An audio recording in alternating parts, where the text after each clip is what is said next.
స్వప్నకి కనకం వాళ్ళ ఇంట్లో శ్రీమంతపు ఏర్పాట్లు చేస్తూ ఉంటుంది. ఇక రాజు కావ్య దగ్గరికి వచ్చి తనకొక జ్యువెలరీ బాక్స్ ఇస్తాడు.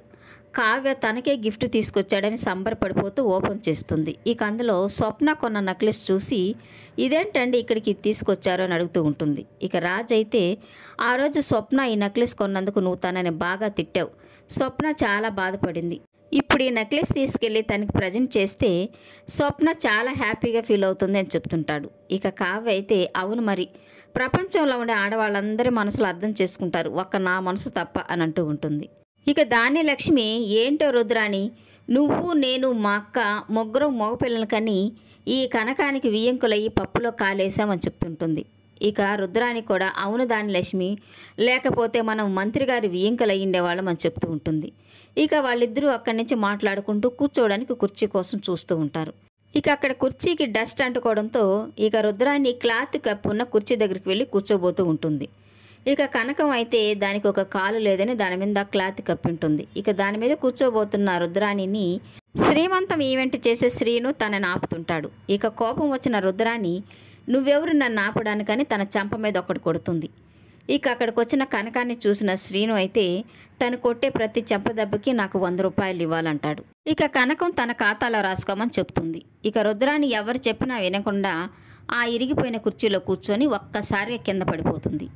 ఇక కింద పడిపోయిన రుద్రాణి అయితే ఇదంతా మీరు కావాలనే చేశారు కదా అని కనకాన్ని తిడుతూ ఉంటుంది. ఇక కనకం అయితే ఇది మరీ బాగుంది, నేను వద్దనే చెప్పాను, కావాలంటే ధాన్యలక్ష్మిని అడగండి అంటుంటే ఇక ధాన్యలక్ష్మి కూడా అవును కనకం చెప్పింది నిజమే, తను వద్దనే చెప్పింది, నువ్వే కావాలని కూర్చున్నావని చెప్తూ ఉంటుంది.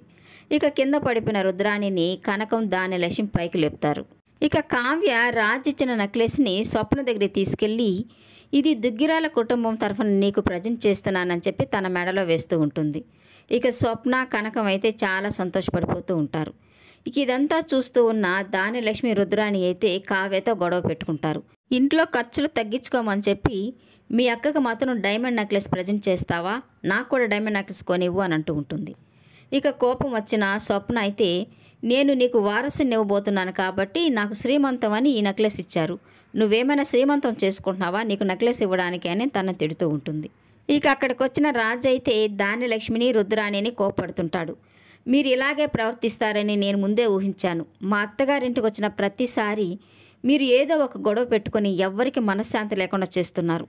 ఈ నెక్లెస్ స్వప్న కొన్నప్పుడు కళావతి తనని కోప్పడిందని నేను కళావతిని మందలించాను, ఇది స్వప్న నెక్లెస్ తనకి ఎప్పటికైనా ఇవ్వాలని దాచిపెట్టాను, సందర్భం వచ్చింది కదా అని కళావతి దగ్గరిచ్చి స్వప్నకి ఇమ్మని చెప్పాను, ఇందులో తను చేసిన తప్పేంటి, నిజం చెప్పాలంటే కళావతి తన పుట్టింటి వాళ్ళు అక్కా చెల్లెల కంటే మన కోసమే ఎక్కువ పాటు పడుతుంది, తనని అర్థం చేసుకోండి, స్వప్న ఇవన్నీ నువ్వేం పట్టించుకోకు, నువ్వు హ్యాపీగా ఉండు అని చెప్తూ ఉంటాడు.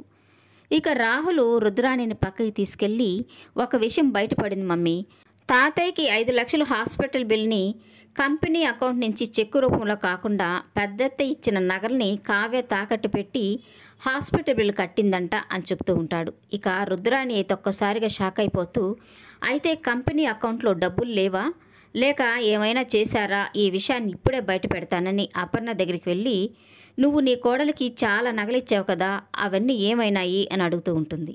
ఇక అపర్ణ అయితే తనకి వేసుకోవడం ఇష్టం లేక ఇంట్లోనే పెట్టొచ్చింది అని చెప్తూ ఉంటుంది. ఇంట్లో పెట్టిందా లేక ఇంకెక్కడైనా పెట్టిందా, ఇప్పుడు తేవడం కష్టమా అని అంటూ ఉంటుంది. ఇక ఆ మాటతో ఒక్కసారిగా కావ్య రాజ్ అయితే షాక్ అయిపోతూ ఉంటారు. ఈ వీడియో నచ్చినట్లయితే లైక్ చేయండి, సబ్స్క్రైబ్ చేయండి. Thank you for watching.